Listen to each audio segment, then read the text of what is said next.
So someone gave me a good question today. You can pause to read it.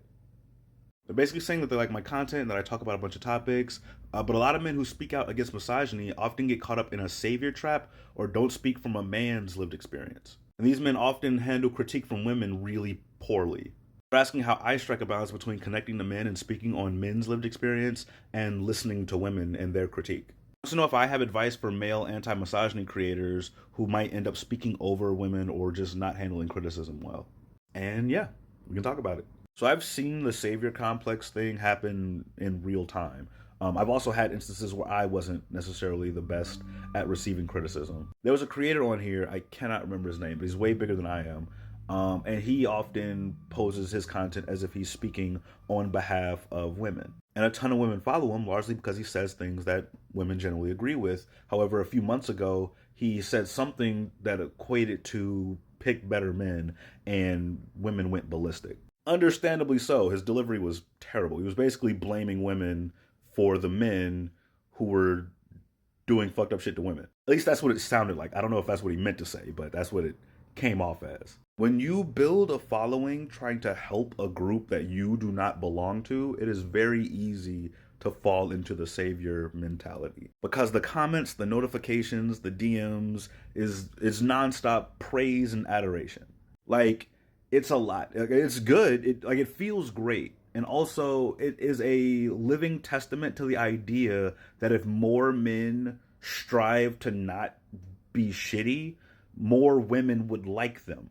However, getting that kind of thing daily can give you a complex. Like, yeah, no, I'm him. I'm the guy. I speak for women. I know how women think. I am the voice of women now. Everything I say, they just eat up. I'm untouchable. I'm the savior now. I call this getting lost in the sauce. And this can happen with any group that you're trying to help that you are not a part of.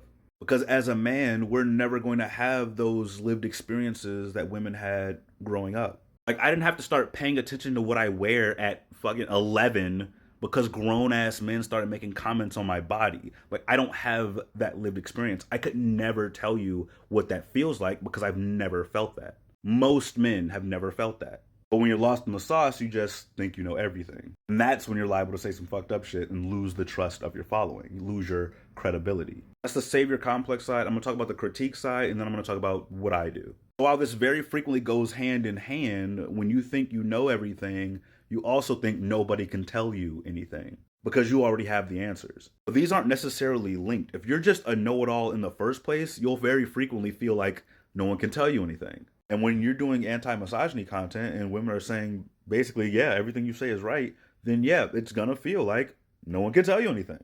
Because the women agree with you, and for the most part, the only men who disagree with you are misogynists or assholes. You could just dismiss them. You don't care what they think. What happens when you do encounter women who disagree with you? Or when you encounter men who aren't misogynists but disagree with you? When criticized, a lot of these anti-misogyny creators default to either dismissal or doubling down. They either dismiss what the woman said, whatever, they don't know what they're talking about, I have all the answers, I know the thing, etc. Or they will double down. They'll say, no, I meant what I said. Like, I said it that way because I meant it that way. That kind of thing. And that is fine if you're right. But if you're not right, then that's the worst thing you can do. For example, I made a video talking about what a social construct is, and a woman in the comment section was like, gender is not a social construct. And so I said, yes, it is. And then I explained what a social construct is and how gender is a social construct, right? I doubled down, but the reason why I could do that was because I was right and she wasn't. You have to be right, because if you're not right, then it's like, how dare you come into this space and talk about this topic and be wrong? And when we try to tell you that you're wrong, you dismiss us or double down. So there is a third option that a lot of people miss. You can verify. When someone criticizes you, you can ask them what they mean, ask them to elaborate. Or you can go check with other sources. Either search your other sources, ask other people who may know better than you, etc. You can verify and then come back and say something, and you'll know that you're right. You know what I mean? Whichever it is, you can correct yourself, or you can, correct them, or whatever. An example of that would be I made a video talking about objectification, where I said that most women do not consent to being objectified. However, sex workers do. So if you're going to objectify somebody, objectify the people who consent to it. I had sex workers that follow me reach out and say, "Hey, that's not exactly right. Like, we don't consent to being objectified either. We consent to being sexualized, and there's a difference." Now, I didn't know that because I'm using the dictionary definition of objectified, which does not have the context of what that word has been used for, how it's used now, etc. I don't have the personal experience because I haven't been objectified like that. Like, what are the chances that I know more about this than people who do it for a living? So I made a new video like, hey, the parts in that video that were about sex workers consenting to being objectified, that wasn't right. Like, I was wrong in saying that. Let me correct it. Because I had verified sources now, people in the industry. And that's all you have to do is just verify before you proceed. Now, how do I avoid savior complex? By not trying to save anyone. I don't take on any titles. I'm not an activist or an educator or any of that stuff. I am not holier than thou. I curse a lot. I talk about being a hoe. I make thirst traps. I do skits. I talk about like anime and shit sometimes. I am a content creator. I make content because I like making content.